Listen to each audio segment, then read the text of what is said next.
group leader in the city of Rotterdam, the biggest city of our country, Tim Gilgit, who is presenting Flemish Slootmans, but he will be a little bit later. Kathleen Bury, who is sitting in the back, who is a member of federal parliament, of Belgian federal parliament. And then still have Ralph van der Houten, who is a staff member of the European Identity Group, who is now the third largest group in European Parliament, and after the European elections will be the biggest group in European Parliament. Alexander Van Hoeken, who is a staff member of the Commission of Foreign Affairs in Federal Parliament. In Flemish Parliament. The next one is a staff member of the Commission of Foreign Affairs in Belgian Parliament, Federal Parliament, Jordan de Wachter. And there are also some members of our press, if I can put it that way. It's our friend from Pal News. Who is in the back? Yes, and our friend Dirk Smulders, who is also over there, who is also a lawyer. And then two charming assistants who organize the practical organization of this conference, Nancy Bereken and Annick de Neve, who are members of my personal staff. So, this is the Flemish Belgian delegation, but let's call it the Flemish delegation today. That's important for us, just like Kashmir is important for you, it's important for us that we call it the Flemish delegation. Nevertheless, I think it's now a good moment for you to present your delegation. Thank you very much, Mr. Philip Dimitro, the first president of the Flemish Parliament, for providing us this opportunity to call our friends across Europe, especially those who are living in exile due to political repression of Pakistan since many years. First of all, I would like to introduce Sardar Shaukat Ali Kashmiri, who is the chairman of the United Kashmir People's National Party. He established this party in 1985 with a few of the colleagues, progressive colleagues, and eventually he had to leave his native state in 1999 after facing two illegal abductions and confinement at the hands of inter-services intelligence of Pakistani military. So he is living in exile in Switzerland since then, and he has traveled across Europe, from Canada to Britain and in Europe. And in the past we have been lobbying in the EU institutions and with the Belgian policymakers too, to highlight the painful situation in our region, especially when Pakistan has designed to use religion as a weapon and terrorism as a policy tool to suppress our people's demands and their wishes and their rights. So Mr. Sardar Shaukat Ali Kashmiri was the first person who challenged Pakistani narrative on using religion and terrorism as a foreign policy tool in Indian administrative part of demarcation. So I would like to request Sardar Shaukat Ali Kashmiri sir to come at the seat. And then we have Mr. Dinesh Qureshi.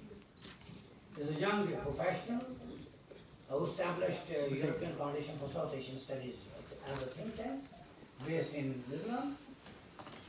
And he is effectively working on terrorism, counter-terrorism, human rights, and he has a range of areas working from United Nations Human Rights Council and of course in EU institutions as well. And then please, you also come here on the stage. And then we have Mr. Fadl Rahman Afridi Sahab. He is from Pakhtunkhwa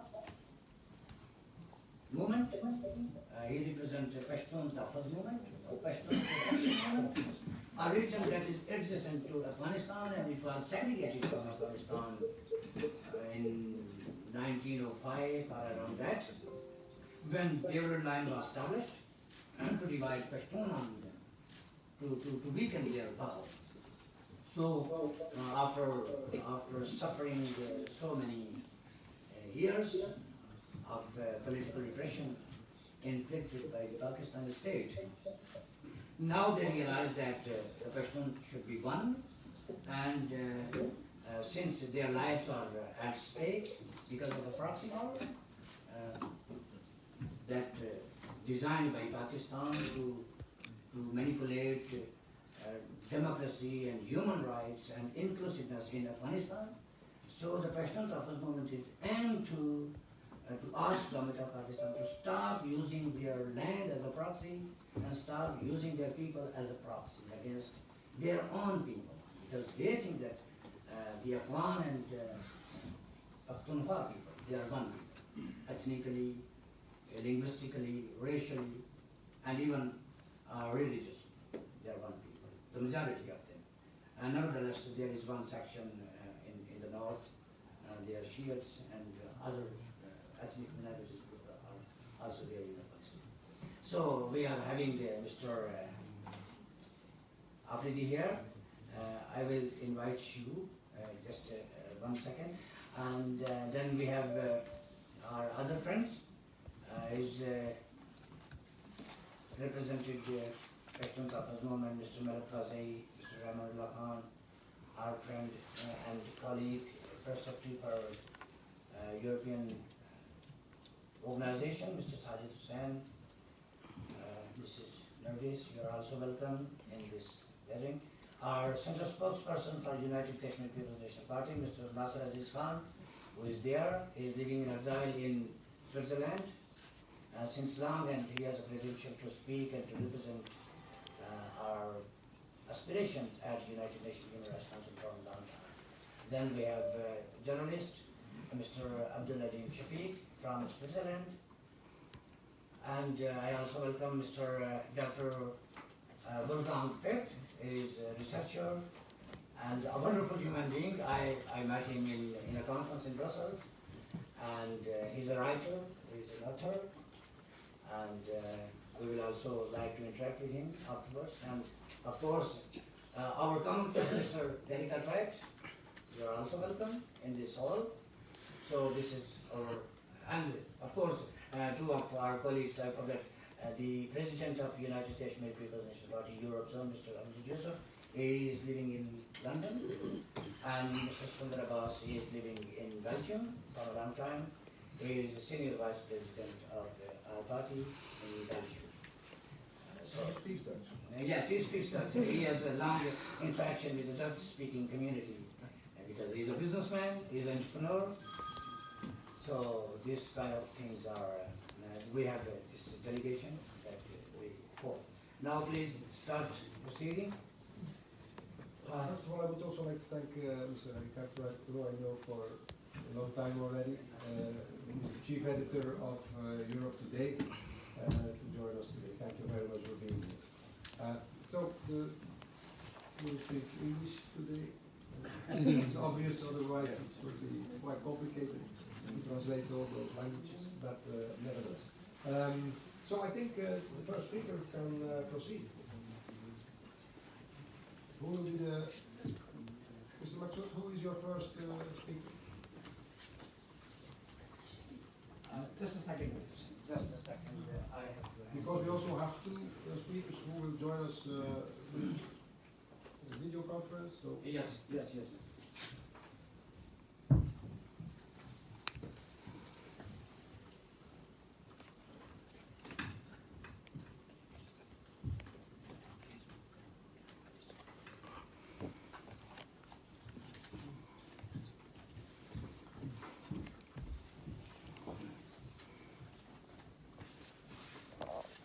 Yes, thank you.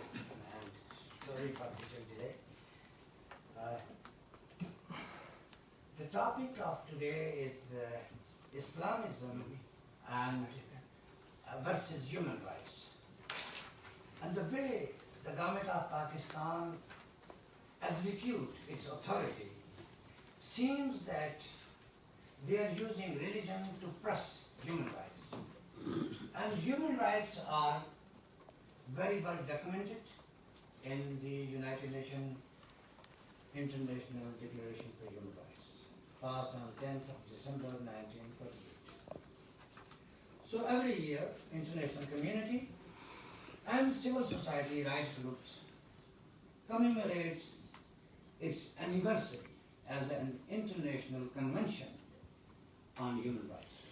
But unfortunately, since Pakistan is signatory to that convention as well, and many others, like International Convention on Civil and Political Rights, Geneva Convention, etc., etc., but they execute and practice as per their wish and their will, not as per international norms and values. So this is the problem with the government of Pakistan since its inception on 14th of August 1947. Just after a couple of months, the legislature of Pakistan introduced resolution of objectives that declare Pakistan as Islamic Republic rather than Republic of Pakistan. And despite creating or giving people a constitution, they start adopting resolutions. Resolutions of resolutions until 1956.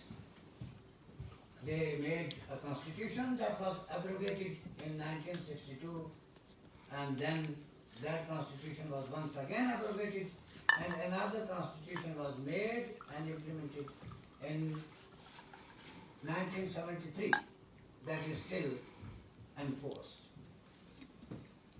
And during all these years, when we explore what Pakistan did with its own people, for instance, the most affected people were the country's minorities, who were 17% at that time, that gradually shrink to 2% today in 75 years. It means Pakistan used religion against its own people. Whereas most of the progressive democratic voices in Pakistan claim that the founder of Pakistan, Mr. Jinnah, on his 11th August, he assured all the people of a newly created country, Pakistan, namely Pakistan, that from today you are all equal. You are not Muslims, you are not Christians, you are not Hindus, you are all Pakistanis with equal rights. But that was only a dream. Not only for the minorities, but for everyone. The people who were supported by the British after 1857 Freedom War were given the charge to run the country. So there were feudal lords, there were military generals, and there were mullah, the clergy. They created an unholy alliance against their own people just after the creation of that country. So this was a somehow small introduction, and now I would like to invite our first speaker, the man speaker from our side, Azad Kashmiri, for his deliberations for today's conference. The mic is yours.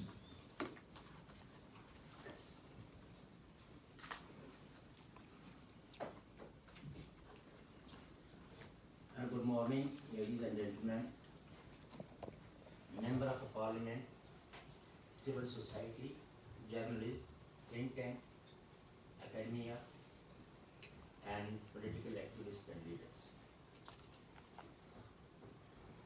I welcome you all and thankful to Mr. Philip Devender, first president of the Flemish Parliament, and Jamil Nassour for organizing this conference and providing this opportunity to share our concern with you.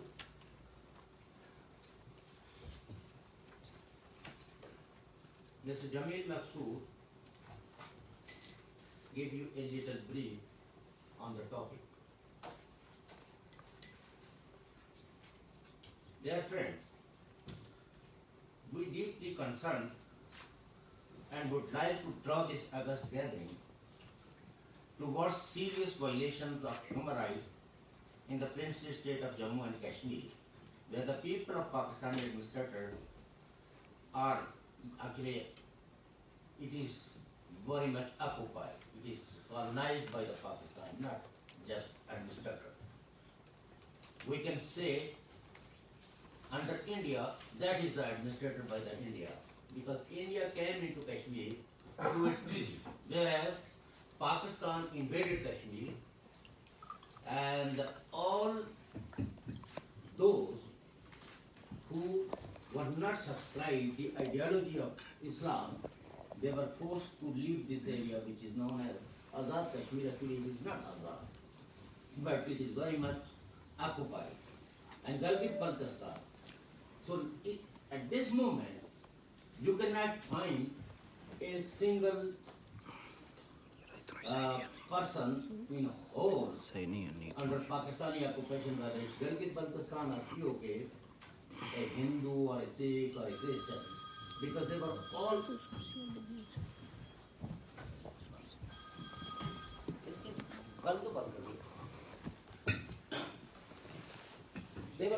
forced to leave this area. And then actually our rulers, Maharaja Hari Singh, because we were very small in number, the army.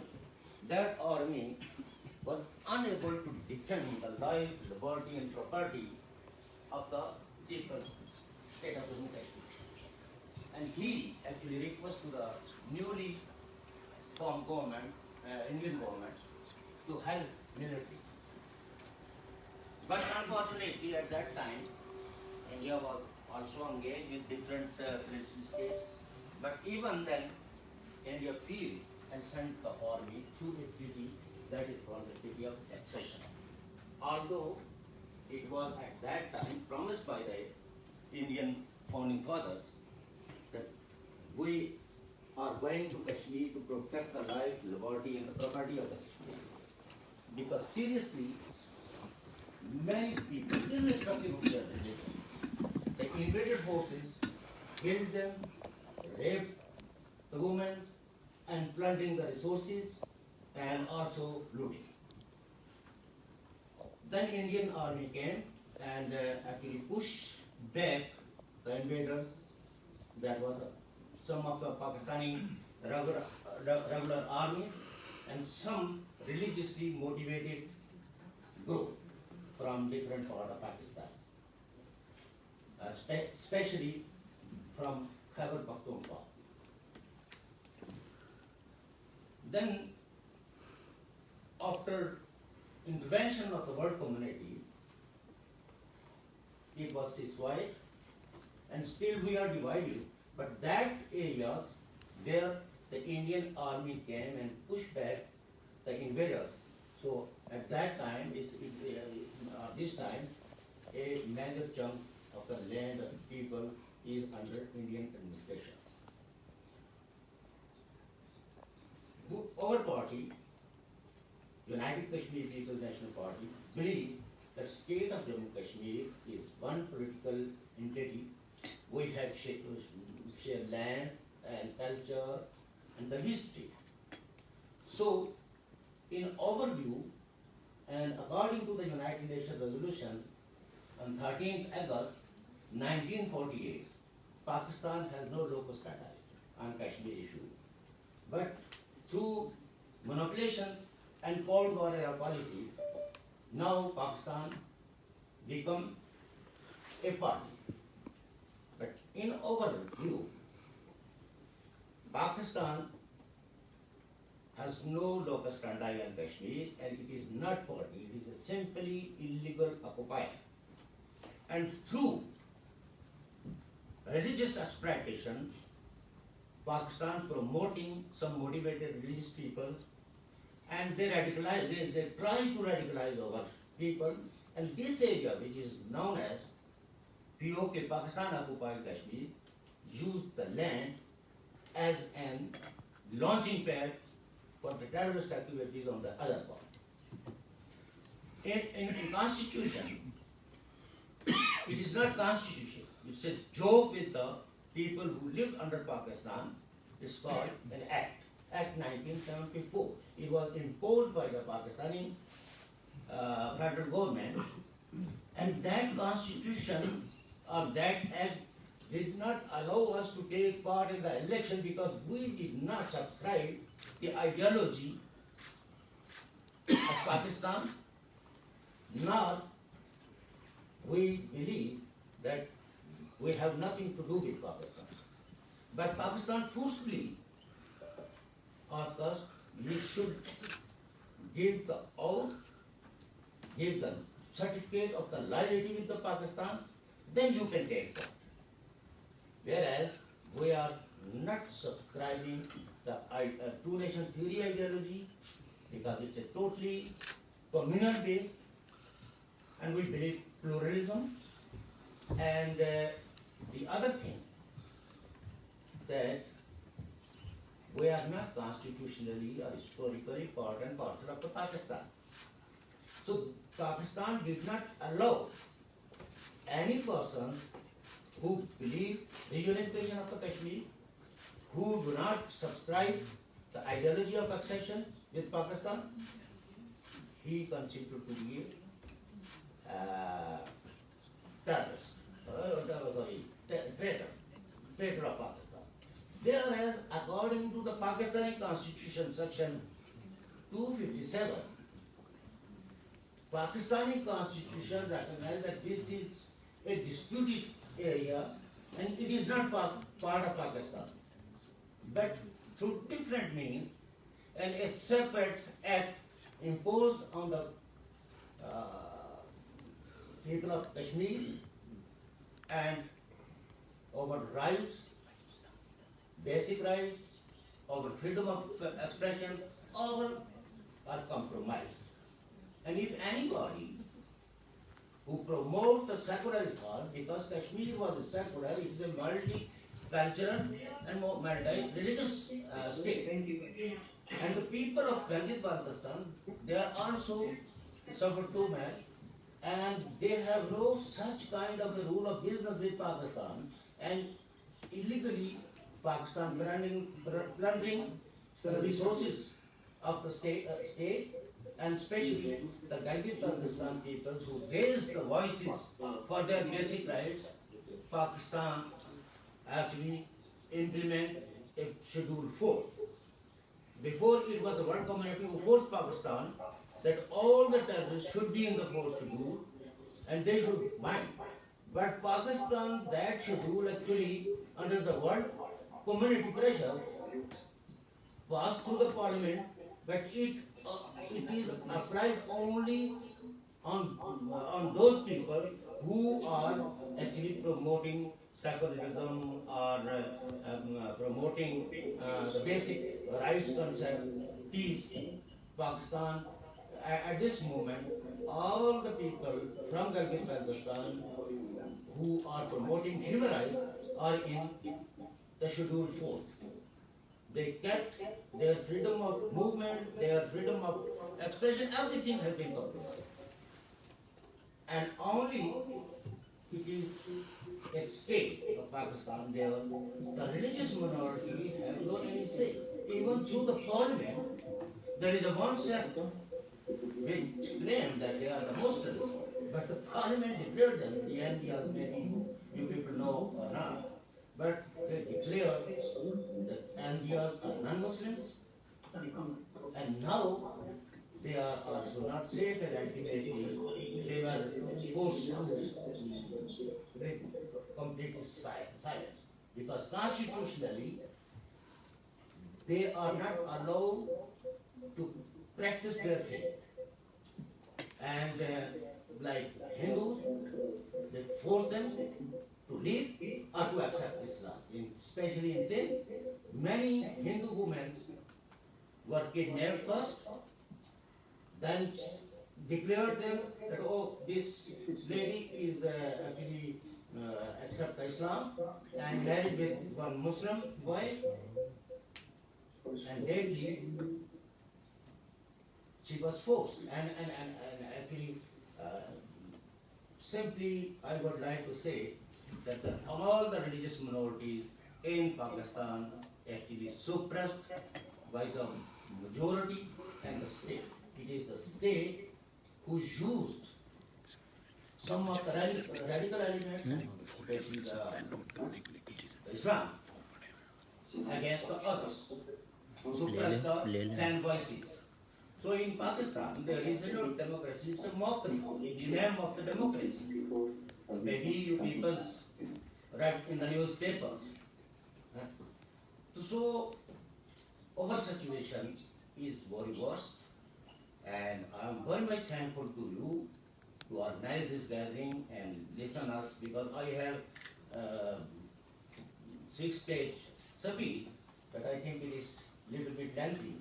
It's better that I will share with you after this conference, but I think I must be stopped here.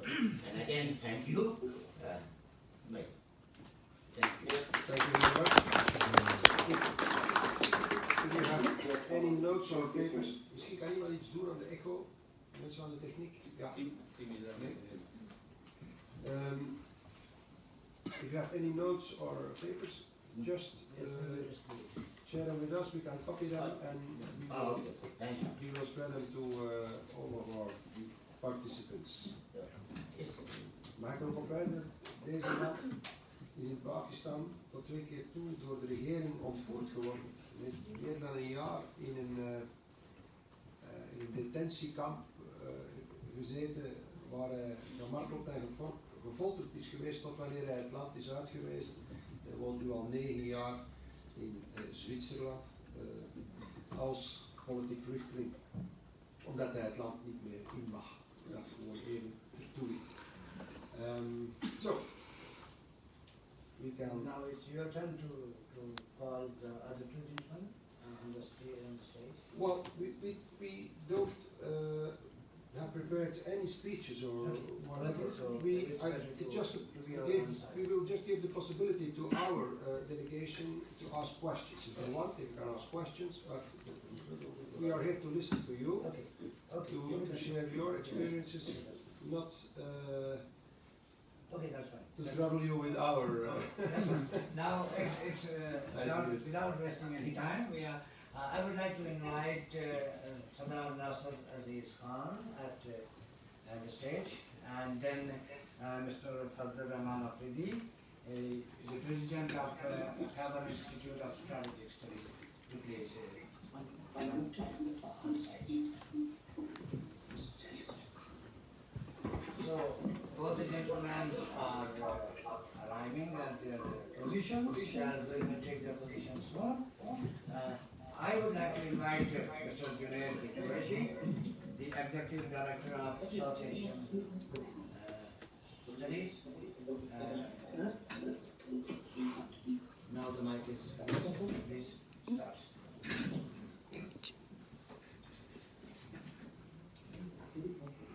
Thank you, Mr. Maksud, and thank you for organizing this conference along with the European colleagues of the Flemish Parliament. It's a privilege to be here and share this stage where we can discuss our issues. So you all have done us a very big favor, so thank you for that. Mr. Shaukat Kashmiri has explained very well the history of Jammu and Kashmir, and it is unfortunate that I'm sitting here and I have to introduce myself as someone from Indian administered Kashmir, and as Mr. Shaukat Kashmiri said, he is someone from Pakistani administered Kashmir, while it is one single entity, and we shouldn't be introducing ourselves from two different parts. And as he alluded to was that, let's not forget that, things like the line of control, the UN resolutions, Indian administered part of Jammu and Kashmir, Pakistani administered part of Jammu and Kashmir, the Shimla Agreement, statehood for Gilgit Baltistan, Article 370 of India's Constitution, all these things would not have existed had the 22nd of October 1947 not happened, which is when the Pakistani army, along with its tribals, which we call Lashkars, religiously motivated people, invaded Jammu and Kashmir. And instead of going into the history of what happened there, I would just like to present you with historical evidences of how the people of Jammu and Kashmir experienced this invasion. So Father Shanks of the Mill Hill Mission, who was the principal of the St. Joseph Degree College in Baramulla, where these tribals came, and was an eyewitness to the carnage, in his first-hand account brought out the sort of brutality that the Lashkars indulged in. He wrote, "The tribesmen, great wild black beasts, came shooting their way down from the hills on both sides of the town. They climbed over the hospital walls from all sides. The first group burst into a ward firing at the patients. A 12-year-old nurse tried to protect a Muslim patient whose baby had just been born. She was shot dead first. The patient was next. Mother Superior Attitude rushed into the ward, knelt over her, and was attacked and robbed. The assistant mother saw a tribesman point a rifle and jumped in front of her. A bullet went through her heart. At the moment, Colonel Dykes, who had assured the people they would not be attacked, raced from his room a few yards along the terrace to get the Mother Superior out of danger, shouting at the tribesman as he ran." The problem is that this historically is called Operation Gulmarg, which happened, which is the first armed attempt of Pakistan, which heavily relied on external mercenaries to seize Jammu and Kashmir. And in the last 73 years, it has used the same template to destroy Jammu and Kashmir multiple times over. And as we are here at the European platform discussing Jammu and Kashmir, one thing is very intriguing. The terminology that has evolved over the years in the West to describe Jammu and Kashmir is very intriguing. Of course, as mentioned earlier, this terminology may have suited the strategic interests of some of the powerhouses of the late 1940s.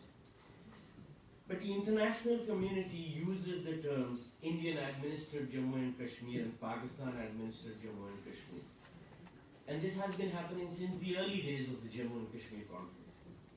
The use of two separate terms for the two illegally split parts of Jammu and Kashmir have served to perpetuate the myth of there being more than one single Jammu and Kashmir, the one as it existed when the British left, and the equating of the legal title holder with the aggressor and land grabber has not only humored Pakistan's legally unjustifiable position, but has also allowed and emboldened it to agitate a cause that has heaped misery on the people of Jammu and Kashmir and served only Pakistani purposes and interests.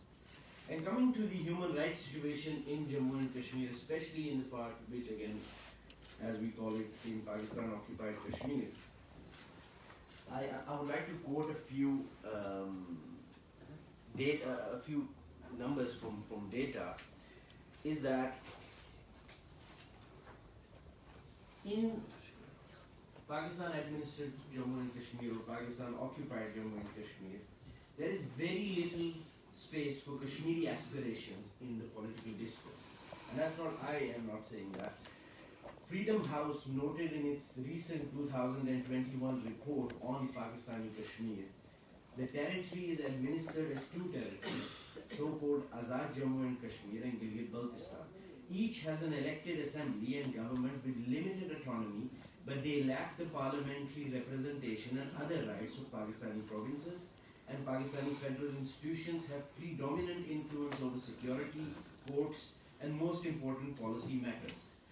Politics within the two territories are carefully managed to promote the idea of Kashmir's eventual accession to Pakistan. Freedoms of expression and association and any political activity deemed contrary to Pakistan's policy on Kashmir are restricted.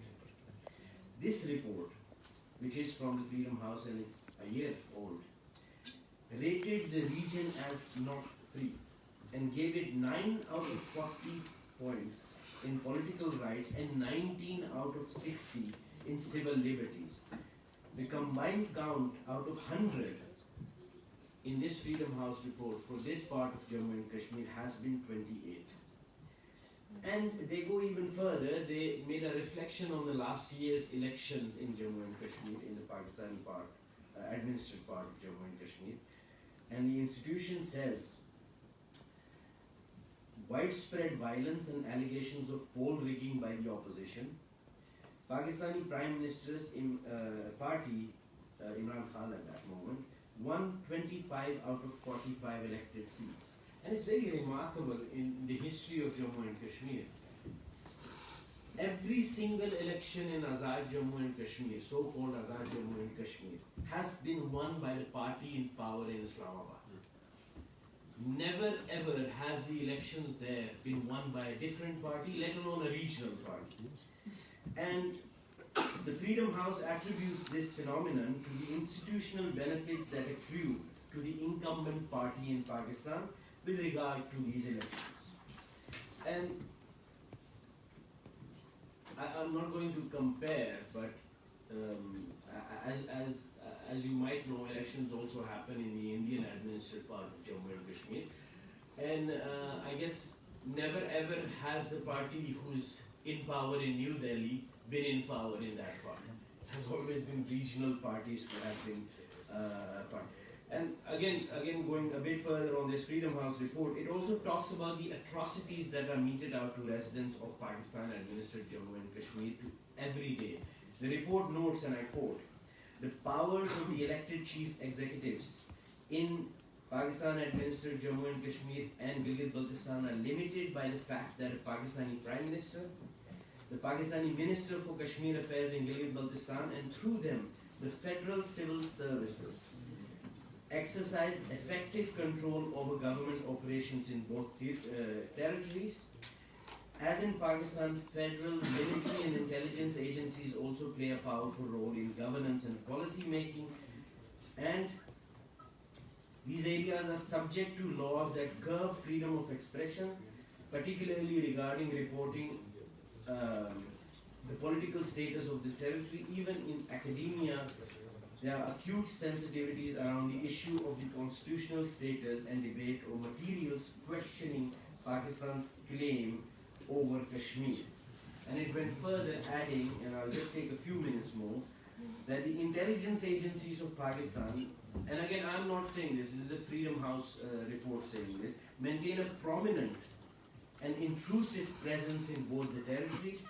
Discussion of political or religious views carries significant risks, and the authorities have increased their monitoring of social media and severely punish expression of anti-Pakistan or separatist opinions. It goes further by saying torture, as Mr. Shaukat Kashmiri firsthand has experienced by being kidnapped in that area twice and being tortured and being confined into a solitary confinement for a year. Torture and deaths in custody at the hands of security forces have been reported, especially for independent supporters and activists. Separately, armed extremist groups devoted largely to attack Indian-administered Jammu and Kashmir operate from Pakistan-administered Jammu and Kashmir and Gilgit Baltistan and have links with factions based in Pakistan and Afghanistan. What I want to end with is that we all, and especially the powers that may be in the West, like in this parliament, should start realizing that the real tragedy is that Pakistan even today believes in the same policy and adopts the same methods as it did in 1947 on the 22nd of October. And the bigger tragedy is that the West keeps getting fooled by them, by the Pakistanis telling the West that they are the only option in the region, that they are the only option who can stop terrorism in Afghanistan. Well, it has proven not to be so. 20 years down the line and the Taliban are again ruling Afghanistan. So, apart from the fact that we as Kashmiris are very thankful to you for organizing and giving us this platform, we also hope that it will take us somewhere and you can learn from the real policies on the ground and effectively reform and form your policies regarding this region, and especially towards countries which not only promote terrorism but which sponsor terrorism, which subjugate and oppress people's freedom of rights. And in that sense, not only of the Kashmiri people, but in the same sense as Mr. Afridi later will say, of the Pashtun people and other historically independent, sovereign, culturally different nations living in that area. Thank you.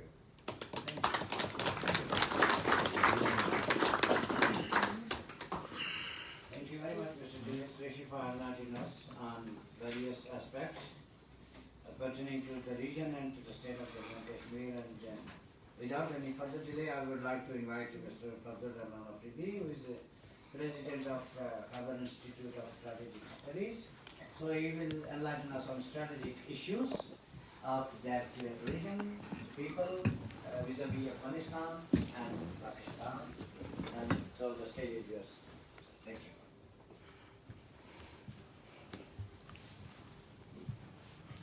Thank you very much, Mr. Philippe,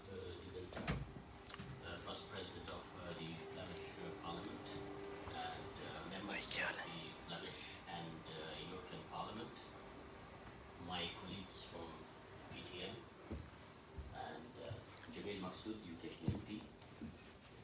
It's really an honor to speak on this important issue at this August occasion in front of such important personalities.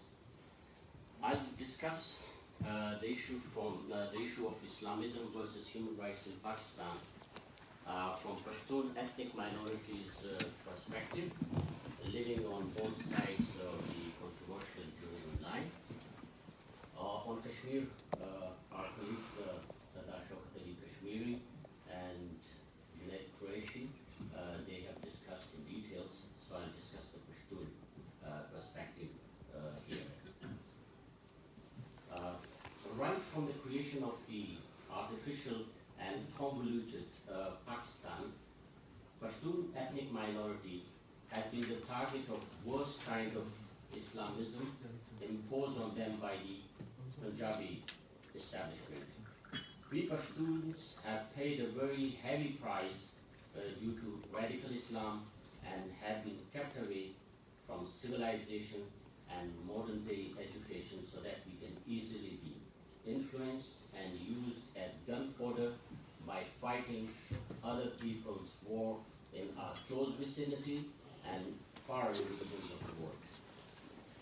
Pakistan, which is not a nation, rather a country of completely different groups of people, very cleverly used Islamic identity as label, as repressive cultural tool to undermine our Pashtun identity.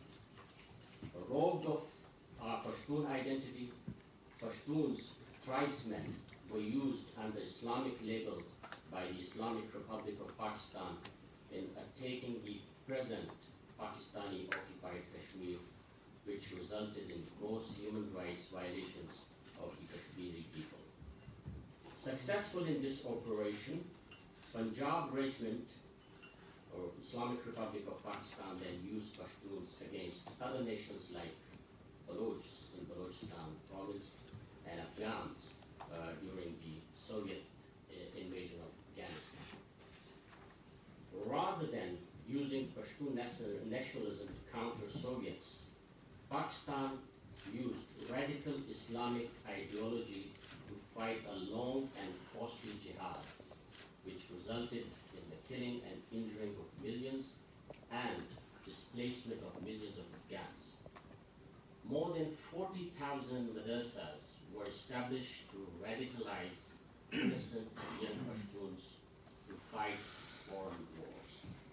Education curriculum was imported from a foreign country to radicalize Pashtuns in Pakistan. The first human rights violation of Pashtun ethnic minority was committed on 12th August 1948 at Babra, when more than 666 innocent Pashtuns were brutally murdered and more than 1,800 were injured by Pakistani security forces just for raising their voice for their rights. After Soviet withdrawal from Afghanistan, these fanatics who were used in Afghan jihad were left to fight each other, which resulted in the destruction of Kabul and the whole of Afghanistan. Pakistan, not satisfied with so much destruction and miseries of Pashtuns, again created another monster called Taliban in the year 1992. Taliban were used by Pakistan to completely rob Pashtuns of their identity and history. The terrorists from around the world, including Osama bin Laden, Al-Qaeda, were brought to tribal areas of Pakistan and Afghanistan. Taliban were responsible for the worst type of human rights violations in Afghanistan and Pakistan, and Pashtuns were the first victims of radical Islamic ideology. After 9/11, the state of Pakistan double gamed both Americans and Pashtuns. While Pakistan provided sanctuaries to Afghan Talibans in Pakistan army garrisons, Americans were robbed of billions of dollars in the so-called war on terror. Instead of targeting Taliban and Al-Qaeda, Pakistani military killed thousands of innocent Pashtuns by using F-16 jet bombers, helicopter gunships, and artillery. More than 200,000 houses and 25,000 shops and markets and infrastructure of ex-Fata and Khyber Pakhtunkhwa were razed to ground, while millions of Pashtuns were internally displaced. Pakistan Army committed war crimes and crimes against humanity by killing 75,000 innocent Pashtuns. When Pakistan says that 75,000 Pakistanis have been killed in the so-called war on terror, somebody should ask them who were those Pakistanis. Those Pakistanis were only Pashtuns. And the billions of dollars, $33 billion that the Pakistanis earned, those billions of dollars were used in Punjab for the development of Punjab. So that is how the Pashtuns have been used by the Pakistani authorities. And 32,000 Pashtuns have been forcibly disappeared. We are still stuck between Taliban fanaticism to our west and Pakistani Punjabi militarism in the west, in the east. It is to be noted that General Musharraf, former Chief of Army Staff and the President of Pakistan, has accepted the fact in his book that he sold more than 5 was used as a political tool in a systematic manner through educational curriculum, through establishment of madrasas in every nook and corner of the country, the promotion of terrorist organizations in the country and abroad, and even the constitution was used as a tool to promote Islamism in the country and target liberal, progressive, ethnic and religious minorities, and violated the basic fundamental rights of the civilians in Pakistan. Thank you very much.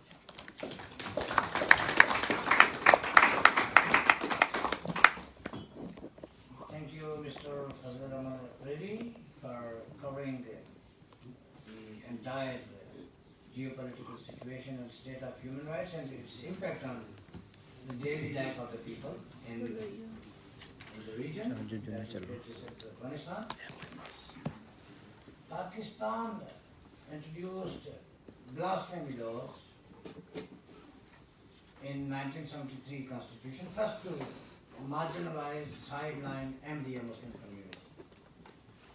And the same clauses like 295C, 295A, ABC, they were lately used against Christian community, Hindu, Sikhs, and every day before yesterday, 2 Sikhs were targeted and killed in Peshawar, the capital of the same region where Mr. Afridi hails from. And in Sindh province, it is everyday practice that young Hindu girls are kidnapped and they are forced to marry with 50, 60, and even 70 years old Sunni Muslims under the state patronage. And in the case of Asiya Masih, Shafqat Emmanuel, and many others, the international community has witnessed that until the European Parliament did not approve a resolution, Pakistani courts did not move to release those innocents who were languishing in jail for 7 years. And all of a sudden they were released, that they are not proven guilty and they are innocent. So this is the state of judicial activism in Pakistan. And it is very, according to many international organizations that keep watching on these issues. So, Article 295C, under that article, no one has given fair trial at any court of law, at a session court, high court, or even at Supreme Court. Most of the time, it is used to set the personal scope with the fellow countrymen. For instance, if any person from minority community came to Europe, establish his house, or buy a good vehicle, oh, how come you have got this house? How come you purchased this vehicle? You want to compete us? No. Very second they will live it out. Oh, he committed blasphemy. He abused our profit. How come two people can abuse someone who is idealized by 98 people in the same hall, in the same place, in the same society? So it means the blasphemy laws are used as a weapon against their own people. They have the same ID, they have the same identification outside Pakistan. Outside Pakistan, they are all called as a Pakistanis, whatever their ethnic or religious identification is. And our demand with the international community, with the policymakers at all levels, that these clauses should be abolished in 21st century. And everybody should be treated equal before the law. Nobody should have a right to blame and then kill.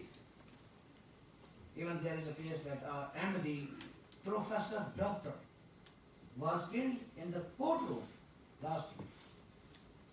The policeman gave his pistol to a young boy like 20 years old, that he is Ahmadiyya, he is a non-Muslim, kill him. And he was killed, just in front of the judge. And the boy went free, that he killed a non-Muslim. So this is the state of justice in Pakistan. And we believe that until there is no fair trial for anyone, the practice of witch hunt against political enemies, civil rights activists, minorities rights activists would continue. So now I would like to invite Mr. Sadar Nasser Aziz Khan, who is the central spokesperson of United Kashmir People's National Party, a prominent human rights defender, and representative of NGOs at United Nations Human Rights Council. So the floor is yours. Thank you, Mr. Chair. Good day, respected ladies and gentlemen, excellencies. First of all, I would like to thank Mr. Philip De Winter, President, Flemish Parliament, Mr. Jamil Masood. Special thanks to you for organizing this event, and everybody who is present here. We are grateful to you for your participation and your input in this very important conference. As we are gathered here to highlight the miseries and the problems. In 1947, Pakistan was created in the name of Islam on the basis of religion. At that time, our state of Jammu and Kashmir was an independent state, and our legitimate ruler Maharaja Hari Singh, he decided neither to join India nor Pakistan. But unfortunately, Pakistan invaded on 22nd October 1947 and forcibly divided our state. Since 1947, we are divided, and people are suffering on both sides of the so-called line of control.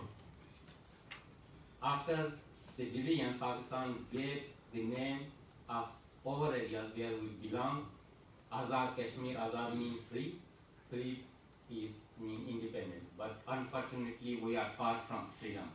We are ruled by Pakistani land officers, always imposed by Pakistan, especially from Punjab. And local authorities have no say, no authority. They are on the mercy of the Pakistani establishment and the government in Islamabad. On the international arena, we have been listening that Pakistan is the champion of the right to self-determination of the people of Kashmiris. But it is very selective. Pakistan always promotes extremism and fundamentalist groups. They train them, they send them to Indian side of Kashmir, especially in Srinagar. They never speak about Jammu, about Ladakh, and she is not ready to give the rights to people of under its administration in so-called Azad Kashmir and Gilgit Baltistan. Pakistan bifurcated Gilgit Baltistan from so-called Azad Kashmir in 1947, changed its demographic to get the desired result in that region. In case if there will be a plebiscite or referendum for the future status of our state, that Pakistan will get the like-minded vote from Gilgit-Baltistan and Pakistani occupied Kashmir. In Pakistani occupied Kashmir, extremist groups are running freely. They are free hand from the authorities. They are recruiting people. Recently, Pakistani occupied Prime Minister nominated a person who idealized Hamid Gul as his master, who is the father of the Taliban, General Hamid Gul. He was the chief of the intelligence agency of Pakistan, who trained Pashtuns and innocent people across Pakistan, Pakistani occupied Kashmir. They sent them to Afghanistan, in Kashmir, in other part of the world. If we see the footprints of the all major attacks, whether it is 9/11 or Madrid bombing, in London bombing, everywhere you will see the footprints coming from Pakistan. These people got training from there. With the international community, she claimed that she is the ally on war on terror. She is the ally of NATO. She is fighting against Taliban. But we have seen that when Taliban came into power, Pakistan said we defeated United States, Western countries in Afghanistan. Now our children ruling Afghanistan, our assets are there.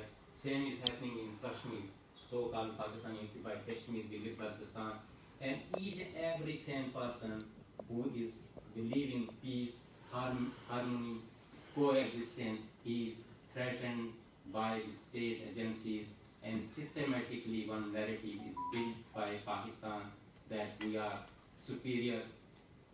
These extremist groups are superior. They have right to rule everybody. They have right to impose their agenda to other people. We request international community through this August gathering that there was invasion on 22nd October 1947. Usually, when they are powerful countries invade other countries, democratic, progressive people, they stand with the oppressed people. But in our case, this is unfortunate that since 1947 we are divided. We are forcibly divided. Pakistan is exploiting our natural resources. She is not ready to listen. She is not ready to listen to our miseries and problems. She is not ready to allow us to take part in the election. Before applying for any job or contest election, we have to submit a loyalty, a oath of loyalty to Pakistan, that we are loyal to Pakistan, we will remain loyal to Pakistan, and we believe that state of Jammu and Kashmir should be acceded to Pakistan. Such kind of discrimination we are facing in Pakistan. And at international level, people used to come in European Parliament, in United States, in United Nations, everywhere, and they are saying that, oh, Kashmiri, they are Muslim, they want to join Pakistan. This is not the reality. State of Jammu and Kashmir is a multi-religious, multi-cultural, multi-lingual state, and we believe in peace, harmony, and coexistence. We don't believe in the religion that we are Muslim, we will join Pakistan. We are Muslim, but we are progressive, we believe in humanity. We don't believe that Pakistan impose its agenda in the name of Kashmir, in the name of religion. We have respect for each and every person. Religion is a private matter of everybody. It is between God, Allah, and that person.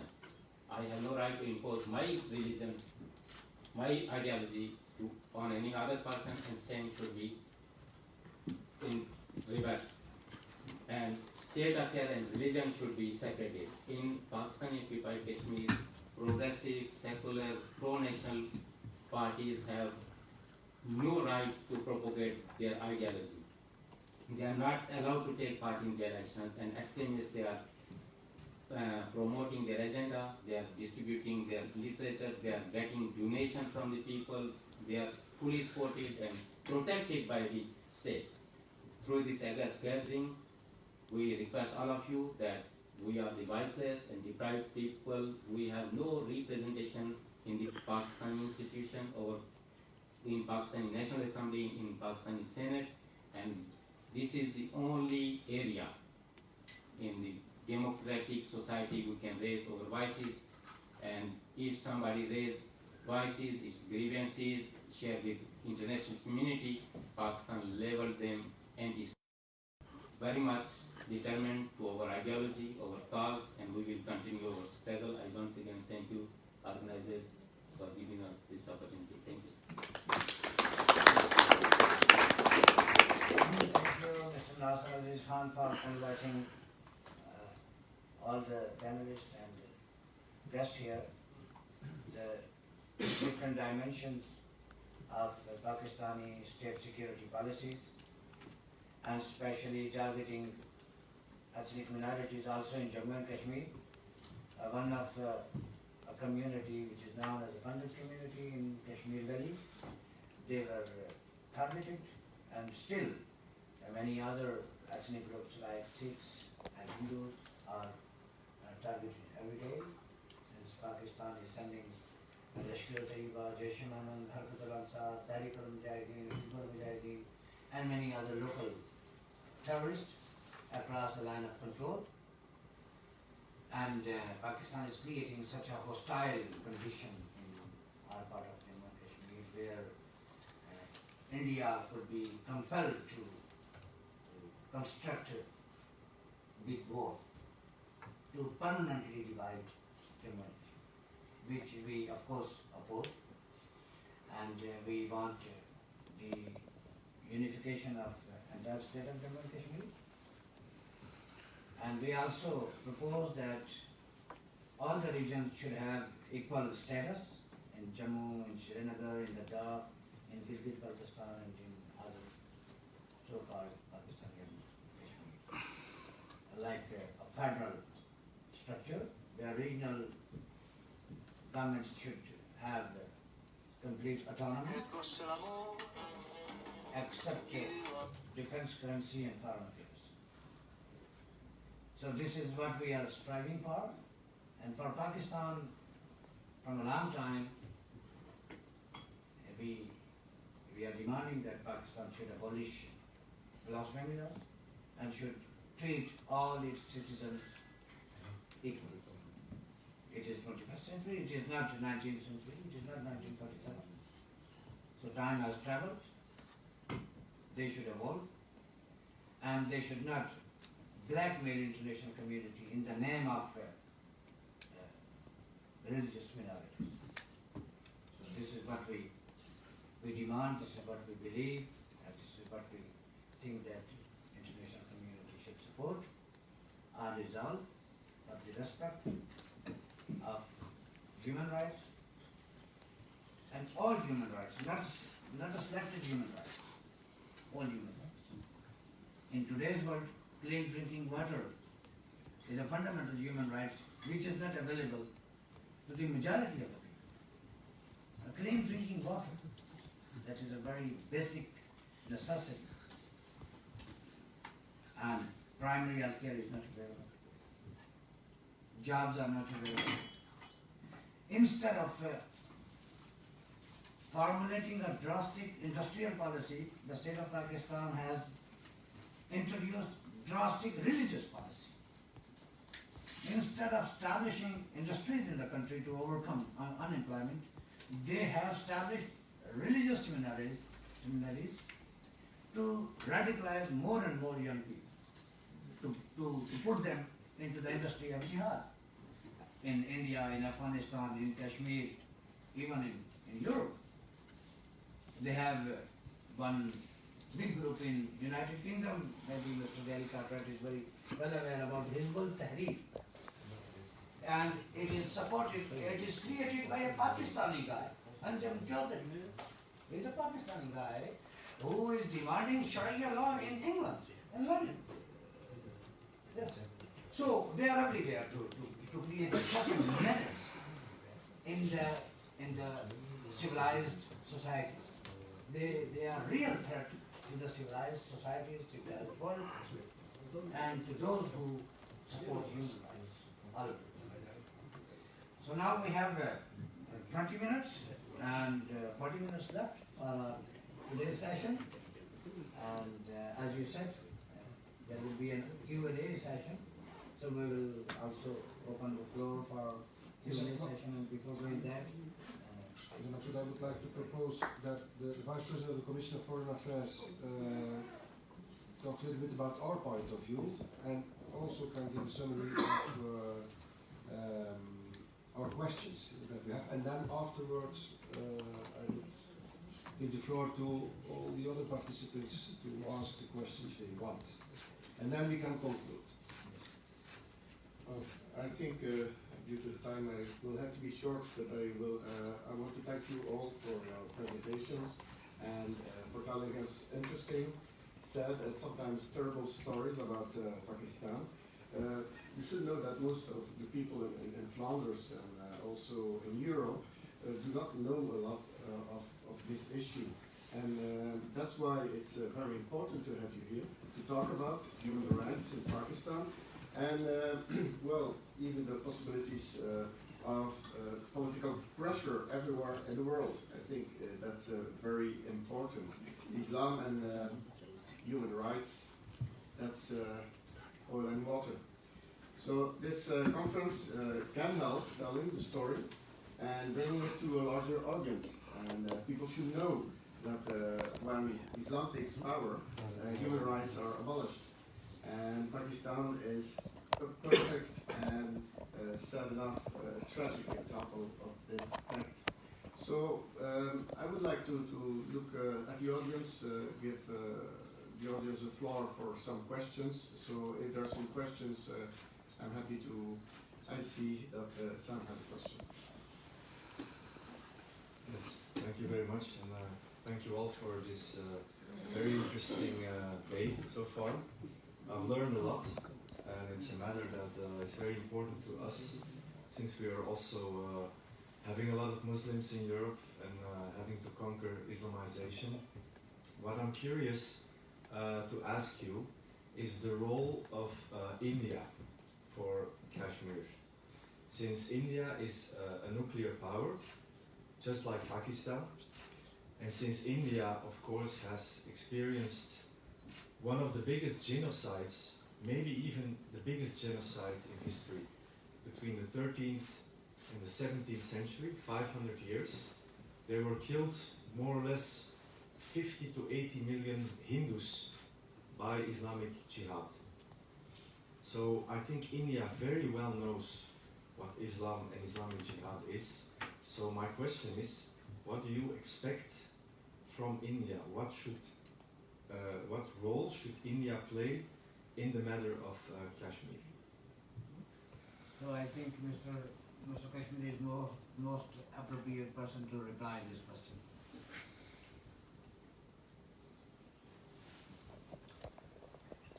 Thank you.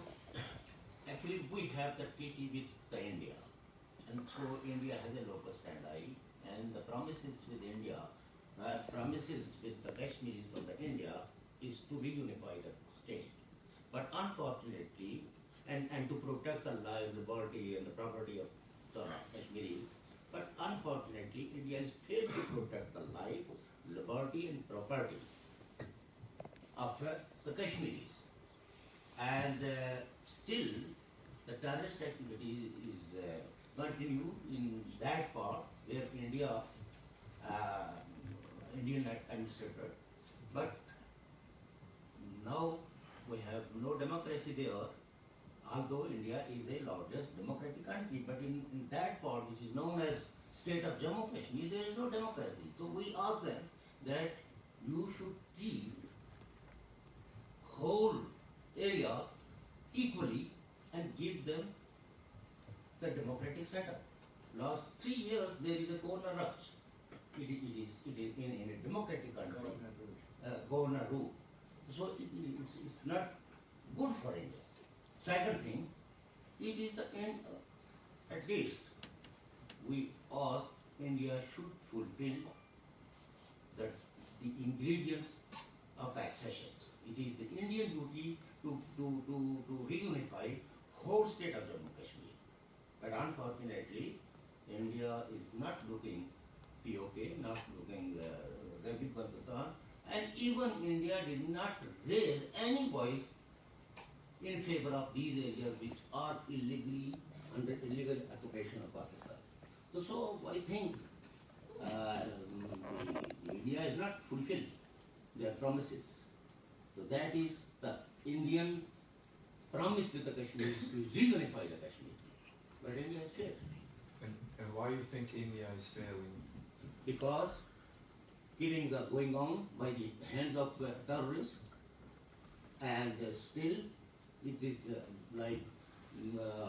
everywhere the terrorism is continuing. So India has failed to curb the terrorism in the state of Jammu Kashmir. Okay. India has failed to reunify the state of Jammu Kashmir. But it's the prime duty of it. When India came into Kashmir with this pledge that all the invaders should push back. But now India is trying to, this line of control is permanent. This is our grievances. And even Pakistan everywhere promoting and projecting his, and protecting his terrorist activities in the name of the state of Jammu Kashmir, whereas we the people who are living under Pakistan, India never ever say any words regarding over human rights. Whereas India has a title and a treaty. So miserably, I think. Okay. Thank you. Thank you. Yes. Thank you very much for these first-hand insights in a question that has been going on for very long. How do you assess the risk of a united Kashmir to become an Islamic state? Actually, it is also, I would like to respond to this question. Or I think Mr. Junaid Peshi would respond on the question, or gentleman, that how do you see the risk of Kashmir becoming an Islamic state? You have to narrate the composition. To be honest, first we will have to look at the probability of Kashmir becoming an independent country while being a in the midst of three nuclear powers, which is Pakistan, India, and China. But let's, for the sake of argument, say we get there. In that particular situation, I would not be afraid of Kashmir becoming an Islamic state. The reason for that is that Kashmir has a very long history. Gentleman was talking about the history of India. Kashmir's history goes back 5,000 years, which is longer than India's history. And Kashmir has always been a melt pot of pluralism. There are Hindus in Kashmir, there are Buddhists in Kashmir, there are Muslims in Kashmir. And until the time that terrorism was exported from Pakistan into Jammu and Kashmir, all these people lived together. In the sense that we Kashmiris, we celebrate Hindu festivals in Kashmir, and Hindus in Kashmir celebrate Muslim festivals in Kashmir as well. One of the Mughal emperors, the one who built Taj Mahal, Shah Jahan, once visiting Kashmir said, and I quote him, he said, "I do not understand what kind of Muslims live here. They celebrate Hindu festivals and they look like them." So Kashmir is a melt pot of pluralism.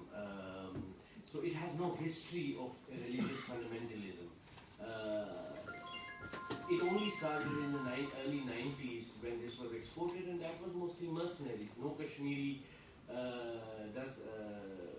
not many Kashmiris were involved in terrorism. There were some boys who were indoctrinated and started this, but it was mostly run from the other side of the border and run by mercenaries. So I would say I absolutely see no risk in Kashmir becoming, because we don't have a history of being any type of fundamentalist interpretation to any religion. Even when Kashmir was mostly, when it had Hindu kings, it wasn't fundamentalist run.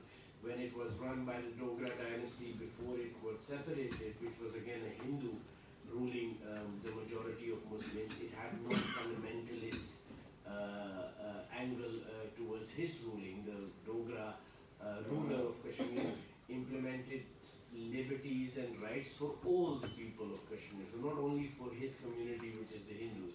And even during Muslim rule in Kashmir, there was no fundamentalist angle to it. So it is a very pluralistic society. So I don't see any risk to that. I would like to ask a question to this person, because yes, you represent a minority who lives on the border of Pakistan, next to Afghanistan, and of course a lot of Europeans did not understand, and I didn't either, how it was possible for the Taliban to survive during about 15-20 years of American occupation, military occupation of Afghanistan. Still, only a year ago there was this power switch in Afghanistan where the Taliban take over, hostile takeover in full strength. They were able to occupy the whole country in a few days. They were very powerful, also military. This was only possible with support of Pakistan. And I think it was in your region that these Taliban military units could survive, could have training, could have shelter also. Could you talk a little bit about this? Because this is also important for us. Taliban is a threat. And together with, I have also the impression that together with the Islamist forces in Pakistan, Jamaat al-Islam, Islamic State, Al-Qaeda and others who are still supported by Pakistan, there is also radicalization going on. Now Taliban is in charge, is in power in Afghanistan. There is also radicalization going on in Pakistan because of the Taliban taking over. What's your point of view about all this? Yeah, it's a really very important question you have raised. When my friend Junaid Qureshi was saying that there is no chance of radicalization of Kashmir, about more than 40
actually at present, I'll go into details why it's happening.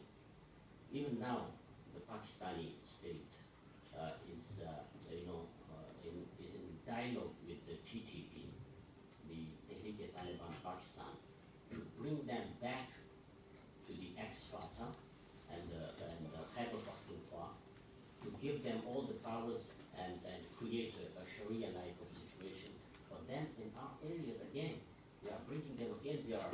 There is alarming increase in the target killings and enforced disappearances of the progressive and liberal Pashtuns, just as it had happened 23 years ago.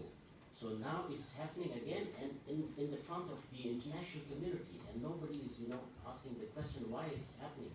So first it's Pakistani state which is responsible for radicalization of Pashtuns on both sides of the Duran line. Another important thing in Afghanistan, it has always been the case that a small minority has been given powers, and the majority of Pashtuns, or the most important majority in Afghanistan, they were kept uneducated, and they have not been given any development opportunities. They have been in the rural areas.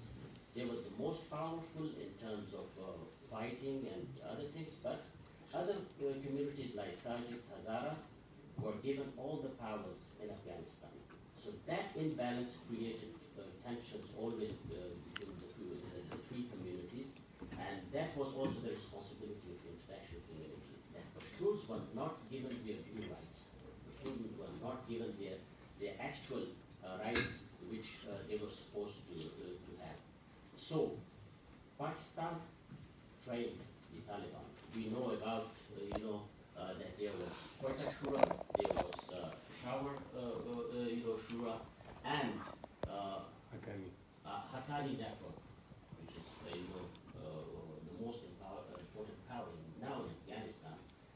They have been supported by Pakistan, and those thousands of madrasas. And even now there is another trend which is really very dangerous. Now they have started creating women madrasas in our region. So up till now, our women have been saved from radicalization in their houses. But now in every village you will see a women madrasa. So our women have been now, they have started radicalizing our women. So it's even dangerous than what has happened up till now. So I think it's Pakistan, and there are some international powers who are responsible for this radicalization.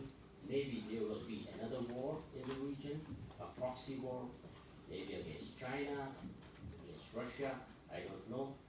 But the Pashtuns who are considered as terrorists, they are the victims of terrorism because they have been used, our infrastructure, our education system has been kept, in the manner so that they can easily be used as gun fodder, they can easily be radicalized, because in those madrasas, the students who go to those madrasas, their parents, they don't have their livelihood. They cannot, rear up their children normally. So they send it to madrasas, and after those mullahs who had been given, the curriculum by the Pakistani authorities, even these madrasas have been run under the education system of Pakistan, Pakistani Ministry of Education. So it is in a systematic manner, the Pashtuns have been radicalized with the consent of the international community. Pakistan cannot do it alone. Pakistan doesn't have the resources to do it. There are other powers, international powers, who are responsible for this radicalization, and it can only be stopped when the Pashtuns in Afghanistan have been given the same opportunities, and even in Pakistan they are developed and they are given also the education and investments. Thank you. I would also say that in Jammu Kashmir we had mystic traditions of Islam, not just Wahhabi or Salafi Islam or political Islam. We have Gadika tribes, the prominent journalist and the editor-in-chief of EU Today. He is our oldest friend from 2009. So we have a great acquaintance, reading and reading with the members of the European Parliament. So if you have to say something or you want to add something, you are welcome. Thank you. I would actually like to raise one sort of issue, one question. Mr. Chair, you mentioned the weaponisation of blasphemy laws, the use of blasphemy laws as a weapon. This is something that I've been considering for a long time, and I've come to a conclusion I didn't want to come to, but nobody can offer me any other alternatives. You'll note that if memory serves correct, some 66 people over the last couple of decades have been killed who have been accused of blasphemy, but not one person has ever been executed by the state for blasphemy, despite the fact that blasphemy against the Prophet is a capital offence. And if memory serves correct, a young boy as young as 11 years was recently charged with this offence, but nobody's been killed by the state. Why? These people who have been killed, they're released. Their arrest and the charges against them are announced, they're made public, and then they're released, very often to a baying mob. And they can end up being murdered, as is often the case. And I've wondered why this happens seemingly every time. So this is clearly intended to happen. This is how it was intended to happen. This is the model, to inure the public to murdering so-called blasphemers in the street in a most brutal way, but doing it in the context of a mob. And I started to wonder, what is the danger of this being exported, this model? Is there a possibility of this being exported? Well, yeah. Very recently, just 12 days ago actually, a young student, her name is Deborah Samuel. She was in Nigeria, a university student, and she had posted a message on a WhatsApp group, which was her class at university. And she just said, can we actually keep to the subject, to the curricular issues on this group, and not use it for Islamic statements? For that, she was hounded down, she was beaten to death, she was burnt, her body was burnt in the street. This is 12 days ago in Nigeria. She was burnt in the street, and the mob around her were filming this on their mobile phones. How sick can you get? Okay. Actually, two students, so this is very interesting, two students have been arrested for this killing. They've been charged with conspiracy and incitement. And if they're found guilty, they may face a 2-year jail sentence for this brutal murder. Is this an isolated case? No. You talked also about forced marriage. We know that this is a very, very big problem. It's estimated around 1,000 young women each year subject to this in Pakistan. On Sunday, just 2 days ago, 6 men were arrested in Pakistan. They had tortured and shot 2 young sisters. These 2 young sisters, now we're talking about how this ideology, this model can be exported. The 2 young sisters have been victims of forced marriage. They held Spanish nationality. 2 of the 6 men who had been arrested for this were cousins, and they had married these sisters. The sisters had refused to cooperate by helping them to get to Spain and obtaining EU passports. This is how it's going to be exported. Now, I'm very, very sorry for those sisters, but I'm very glad that these 2 chaps haven't got here yet. But this, I think, is how we may see a model exported. And maybe I'm only seeing what I've been looking for. Maybe I've just seen a couple of things that fit into my theory. I don't know what the panel think about this. But I would also like to make one point, which is I think, very important. The blasphemy laws are not the only way in which human rights are abused in Pakistan. There are a myriad of ways. It's almost like a textbook of how to abuse a society. And I asked the question, how does the EU respond to this? Well, the EU responds to this by rewarding Pakistan, by giving it GSP Plus status, which is a favourable trading nation status, which is received in 2014. And each year since that status has been granted, Pakistani exports to the EU have grown significantly every single year. The European Institute for Asian Studies, which is an EU-backed think tank, said in a recent report that the benefits of GSP Plus go not to the people, they don't trickle down, they go straight to the economic elites. April of last year, the European Parliament passed a resolution almost unanimously. I think maybe 8 people failed to pass it. If memory serves correct, 6 abstained and 2 voted against. The European Commission has not responded to this resolution, calling for suspension of GSP Plus. Well, a few weeks ago there was a short hearing in the Parliament to ask the Commission, why have you done nothing in a year? The Commission did not respond to any invitations, they did not even send some. I'd ask the panel, can you think why it is that, given all the evidence, the European Commission has failed to suspend GSP Plus? Pakistan is assured of this status now until 2024. I'm also concerned what happens in 2024. Will this be renewed?